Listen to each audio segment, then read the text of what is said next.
एक बात बहुत अच्छे से ध्यान रखना मेरी जीजियों और मेरे भाई भी बैठे हैं। खूब खाया हुआ व्यक्ति, खूब राजसी ठाट में रिया हुआ व्यक्ति, उसको तुम अपने घर में बुलाकर कुछ भी खिला देना तो भी उसके मुंह से तुम्हारी तारीफ नहीं निकलेगी। बोलो सही है कि गलत है? एक गरीब व्यक्ति को प्रेम से अच्छे से अचार रोटी खिला देना, वो बाहर निकल कर भी तारीफ करेगा कि बहुत प्रेम से। बहुत करोड़पति, बहुत धनपति, बहुत सत्ताधारी,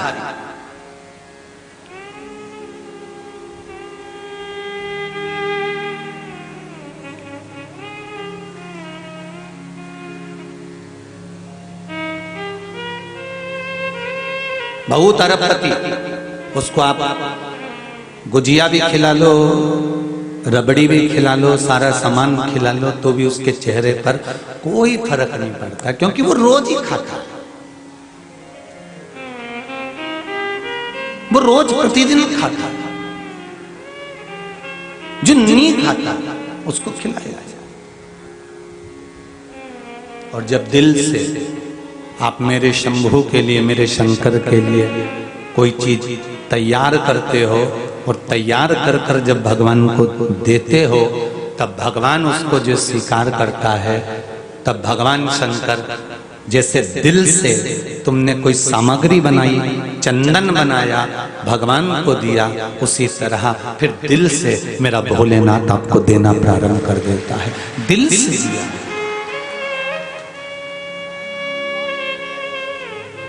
दो तरह का भजन होता है, एक दिखावे के लिए किया जाता है और एक हृदय से किया जाता है। दिखावे का जो भजन होता है, इनको कहते हैं बरसाती मेंढक। सावन का महीना आएगा और सिर पे त्रिपुंड में पुंड लगा के और रुद्राक्ष की माला पहन के, और ऐसा लगेगा कि इनके बराबर कोई धर्मात्मा ही नहीं है। नवरात्र आएगी, चप्पल छोड़ दी, खाना छोड़ दिया, इतना तप करेंगे, इतना तप करेंगे, इतना तप करेंगे, और फिर नवरात्रे खत्म, इतना पाप करेंगे, इतना पाप करेंगे कि अगली नवरात्रे तक देवी भी सोचेगी, रे ओ भेरू कहीं करूँ थारा, कहीं करूँ बता।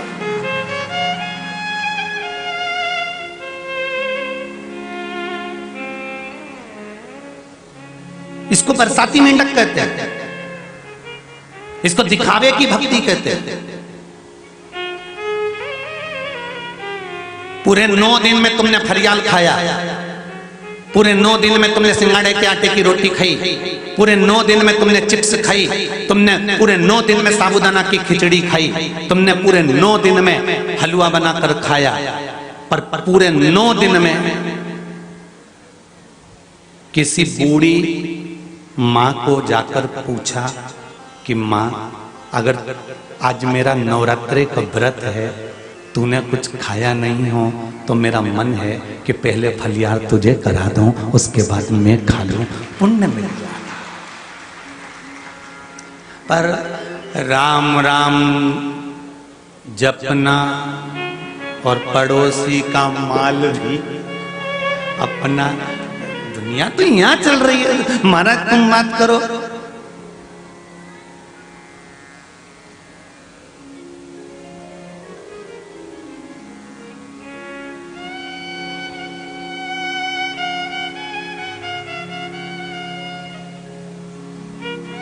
थोड़ा सा पुण्य कर कर देखिए, और अच्छा पुण्य कर कर देखिए। अच्छे से मतलब ये नहीं है कि तुम भगवान को करोड़ों की जायदाद लुटा दो, नहीं चाहिए भगवान को। भगवान कहते मुझे दिखावा प्रिय नहीं है, बस दिखावा मत करो। तुम जैसे हो ना वैसे ही रहो।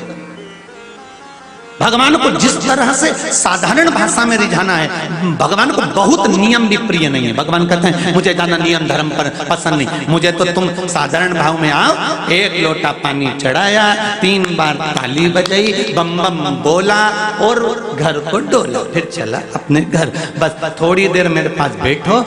राम जी के मंदिर में बैठने की जगह होती है, कृष्ण जी के मंदिर में बैठने की जगह होती है, देवी जी के मंदिर में बैठने की जगह होती है, दत्त के मंदिर में बैठने की जगह होती है, है। 33 कोटि देवताओं के मंदिर में चले जाओ, सबके अंदर गर्भगृह में बैठने की जगह होती है। शंकर जी के मंदिर में गर्भगृह में बैठने की जगह नहीं होती। क्यों? जो जल चढ़ाने आता है वो इतना ढोल के जाता है कि साड़ी भी बचाकर अपने को पानी चढ़ाना पड़ता है। तो बैठने की जगह भगवान शंकर ही नहीं रखते अपने पास में। शिव से पूछा गया कि तुम अपने मंदिर के अंदर इतना कीचड़ क्यों रखते हो, इतना पानी क्यों रखते हो, इतनी गीलापन क्यों रखते हो, लोग बैठ ही नहीं पाते। तो शंकर जी ने कहा कि मेरे पास बैठ के टाइम बर्बाद मत करो, अपने घर जाओ, मेरे को भी अपना काम करने दो, तुम भी अपना काम करो।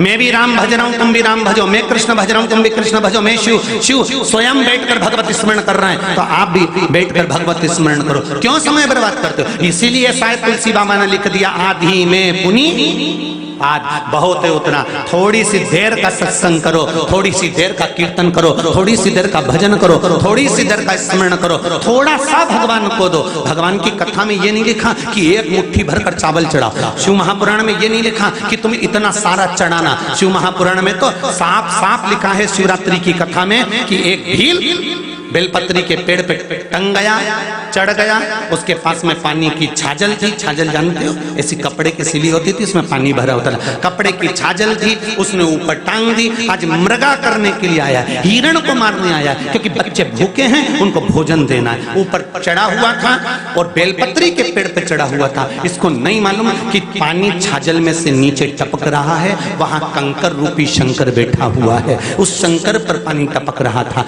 ऊपर से पेड़ हिल रहा था, बेलपत्री उसके चलने से नीचे टपक रही थी। रात भर जल चढ़ा, रात भर बेलपत्री चढ़ी और शंकर भगवान सुबह प्रकट हो गए। मांग तुझे क्या चाहिए? अब इससे सरल देवता कौन होगा? जब स्वयं भील के पांव से टूटी हुई बेलपत्री शंकर पर चढ़ रही थी। खुद का झूठा पानी ना जाने 4-5 बार पी गया था, वो पानी शंकर पर चढ़ रहा था। जरा विचार करिए तो मेरा शिव प्रकट हो गया। इतना सरल, उसको सहजता प्रिय है। उसका एक नाम है भोला। क्या नाम है उसका? भोला। उसको भोलापन बड़ा पसंद है। और आप भोलापन नहीं जानते, आप तो मंदिर में जाके भी सोचते हो कि मेरे बराबर कोई समझदार नहीं। एल्लो माताएं बात करते हैं, एल्लो इन्हें तो ये चढ़ाया ही नहीं, हम तो सब लाया, हमारी थाली में तो सब धरा, एक ही थाली में तो ये भी नहीं है। इन्हें अपनी बहू से कह देख लो, कुछ भी नहीं लाई, शीतला माता की पूजन करने आई। कहीं नहीं, अपन ने तो रायता भी बनाया, पूड़ी भी बनाई, भजिया भी बनाया, शीतला माता के लिए सारा सामान बनाया। एक देखो करेला की सब्जी ने पूड़ी, ये कैसी बात कही नहीं। अब शीतला माता ने तुमसे किया था कि करेले की सब्जी देखो उसकी, कि पूड़ी दे, वो तो दिल से जो लाया है वो परमात्मा ने स्वीकार किया। दिखावा कर दिया लोगों ने। स्वयं के लिए श्रेष्ठ होना चाहिए, दूसरे के लिए आश्रिष्ट होना चाहिए।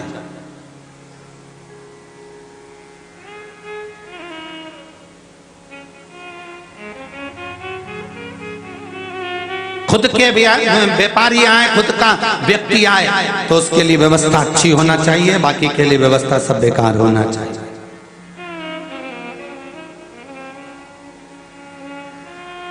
नहीं ठीक। यही श्रेष्ठता देखते देखते देखते देखते देखते देखते तो किरानों की दुकान पर जहां पर पूजन का सामान बिकता है वहां पर घी पूजन का अलग से मिल जाता है 60 रुपए किलो। घी कौन सा? अरे जम के तो बोलो, पूजन का। जाके बोलना, अभी तुम यहाँ से जाओ ना निकल के, तो किसी पूजन की दुकान पर रुक कर बोलना, भैया पूजन का घी दे दो। कितने का पैकेट है? तो क्या 30 रुपए का मिल जाएगा। 30 रुपए का पैकेट 250 ग्राम का? हाँ दे जाओ। पूजन का घी दे दो, बस तुम्हें इतना सा बोलना है, पूजन का घी अलग से ही आएगा। और खुद के लिए ढूंढ रही, गांव में फोन लगाया तो ना तुम्हारी इतनी पहचान है, तुम इतनी अच्छी जगह सर्विस करते, गांव वाले से के 2 किलो असली घी नहीं मंगवा सकते। अब भेरू ने फोन लगाया, मैं गया फोन दूसरे भेरू के पास में और वहां से घी आ भी गया। तूने अपने परिवार के लिए फोन लगाकर घी बुलवा लिया, तो क्या परमात्मा के लिए 250 ग्राम घी अलग से कहकर नहीं बुलवा सकता कि मेरे यहाँ जोत लगती है, दिया लगता है, माँ बैठती है, शिव की आराधना होती है, शंकर की पूजन करती है मेरी पत्नी, भगवान का अनुमोदन करती है मेरी पत्नी, रोज शिव को दिया लगाने जाती है मेरी पत्नी, मेरे परिवार वाले शंकर के मंदिर में जाते हैं अर्चना करने के लिए।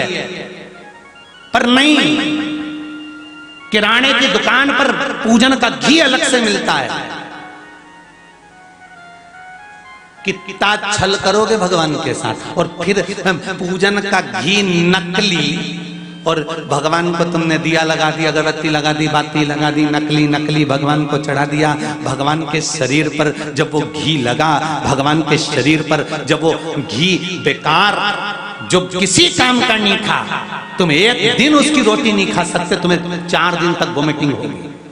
वो घी जब तुमने भगवान को लगाया, तब भगवान मन में नेत्रों में जल भरकर रोया कि नी चढ़ाता तो अच्छा था। कौन ने कहा कि तू चढ़ा? तू तो मैंने जो दिया है ना, एक बेलपत्री का पत्ता, बस वो तोड़ के लिया। और नी होना तो मंदिर में आके बैठ जा, कोई चढ़ाएगा वही उठा के चढ़ा देना, बहुत है उतना, पर ढोंग प्रपंच मत कर। नीति है।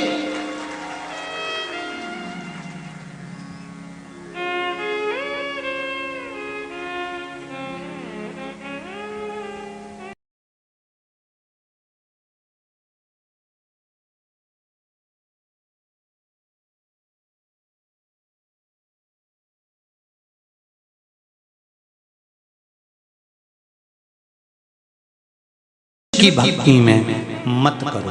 कोई तुम बिल्कुल असली चीज लेकर जाओ। असली क्या है? दिल, मन, चित्त, वृत्ति भगवान के पास ले जाओ, मत ले जाओ बहुत।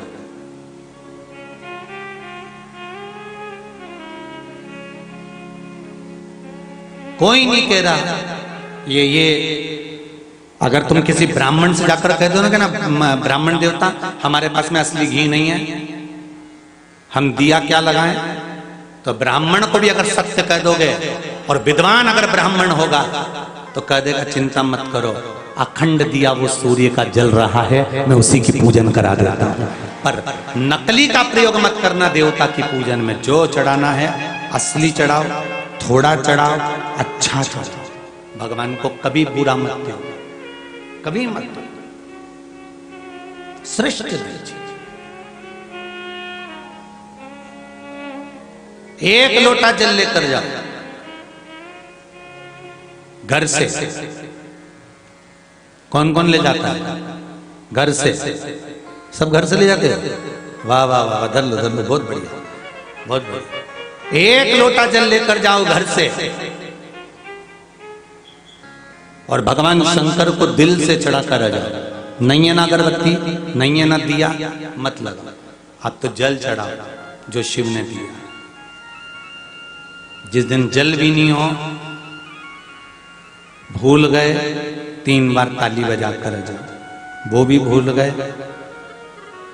मंदिर के शिखर का दर्शन कर कर आ जाओ। बहुत है। शिव को, शिवलिंग को 3 उंगली का स्पर्श, नख का नहीं, ये 3 जो हमारे पोर दिखते हैं आपकी उंगली में 3 पोर, ये 3 खन, 3 पोर जो नजर आ रहे हैं, किसी भी शिव मंदिर में जाओ, आराधना करो, शिवलिंग को इन 3 पोर का स्पर्श कराकर अपने हृदय की बात शंकर से कहकर, कंठ से उस पोर को लगाकर, नैनों से छुआकर, झोली शिव के सामने फैलाकर विनय कर कर आओ, बाबा तेरा दिया हुआ खा रहे हैं, तू संभाल लेना। जो दुख, जो तकलीफ, जो कष्ट, जो बीमारी आए तू झेल लेना बाबा, और अपनी शरण में रखना। शिव स्वीकार कर लेगा, शिव स्वीकार कर। अब क्या दिया तुमने शंकर भगवान को? पानी दिया? नहीं। बेलपत्री दी? नहीं। चावल दिया? नहीं। नहीं है ना? हाथ की 3 उंगली तो है, बहुत होता।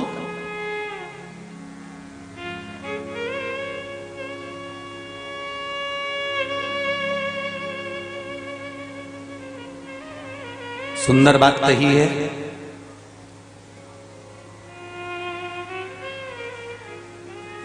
सुंदरता होगी तो लुच्चों की नजर होगी। अगर आप सुंदर होगे, सुंदरता होगी तो लुच्चों की नजर होगी। धन होगा तो चोरों की नजर होगी, और दिल में शिव के प्रति भक्ति होगी तो महादेव की नजर होगी। यह पक्का। अगर सुंदर हो, बहुत सुंदर हो, तो आपको अपना स्वरूप दिखाने की जरूरत नहीं पड़ेगी साहब, स्वयं नजर पहुंच जाएगी। आपके पास में अगर वैभव होगा, धन होगा, दौलत होगी, अरे सोने की चेन पहनकर तो आओ, चोट पे इतने बैठे हैं, ध्यान रख लेंगे। सुंदरता होगी तो लुच्चों की नजर होगी, धन होगा तो चोरों की नजर होगी, और अगर दिल में निर्मल भक्ति होगी तो मेरा महादेव ऊपर से देखकर तुझे स्वीकार कर लेगा कि ये मेरा है। इसमें छलता नहीं, इसमें कपटता नहीं, इसमें कुछ गलत नहीं है। ये शुद्ध प्रेम करता है, शुद्ध स्नेह करता है।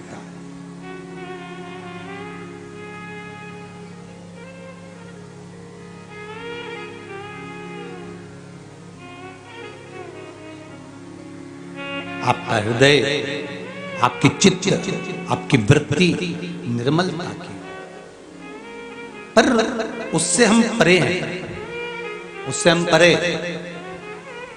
तारकासुर मर गया, तारकासुर के 3 बेटे हो गए, तारकाक्ष, विदुम्माली और कमलाक्ष की।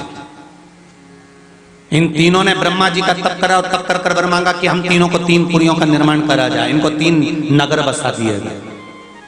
3 नगर देने के बाद भी इनका पेट नहीं भराया, तो काम को वर दीजिए कि हम तीनों कभी नहीं मरे।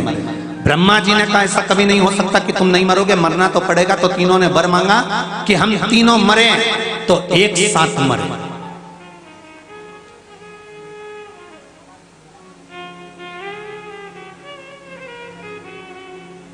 अगर हमारे प्राण छूटे तो एक साथ छूटे। और तीनों ने 3 पुरियां मांगी।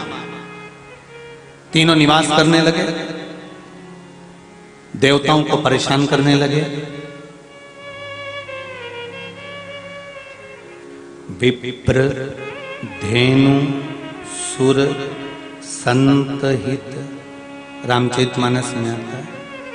विप्र, धेनु, सुर, संत हित, लीन मनुज अवतार, निज इच्छा निरमित तनु, माया गुण गौ। अच्छा, रामचरितमानस में तुलसीदास जी ने ये लाइन लिखी है, बड़े अच्छे से सुनना इसको। विप्र, विप्र मतलब बोलते जाओ जम के, ब्राह्मण। धेनु गाय, सुर देवता, संत, 4 चीजें आई हैं। विप्र, धेनु, सुर, संत, हित, लीन, मनोज अवतार। तुम्हारा कहीं नाम आया? फिर से बोल के देख लो एक बार, बोलो बोलो अच्छे से बोलो। विप्र, धेनु, सुर, संत, हित, लीन, मनोज अवतार। तुम्हारा कई नाम नहीं है, एक जगह भी। यहाँ विप्र का नाम आ गया, यहाँ धेनु का नाम आ गया, और बोलते जाओ। सुर भगवान का नाम आ गया, संत का नाम आ गया, तुम्हारा नाम नहीं है। पर इस चौपाई को तुम गाते हो। तो तुलसीदास जी ने ये चौपाई ऐसे कैसे लिख दी कि हमारा नाम नहीं आया, यहां पर किसी का नाम नहीं, तो तुम्हारा नाम क्यों नहीं आया? कोई ने तुलसीदास जी से पूछा। फिर तुलसीदास जी ने एक चौपाई में लिख दिया कि मृत्यु लोक में जन्म लेने वाला चाहे ब्राह्मण हो, चाहे क्षत्रिय हो, चाहे वैश्य हो, चाहे शूद्र हो, तुलसीदास जी लिखते हैं ये चारों संत के समान होते हैं। इसलिए आखिरी में लिखा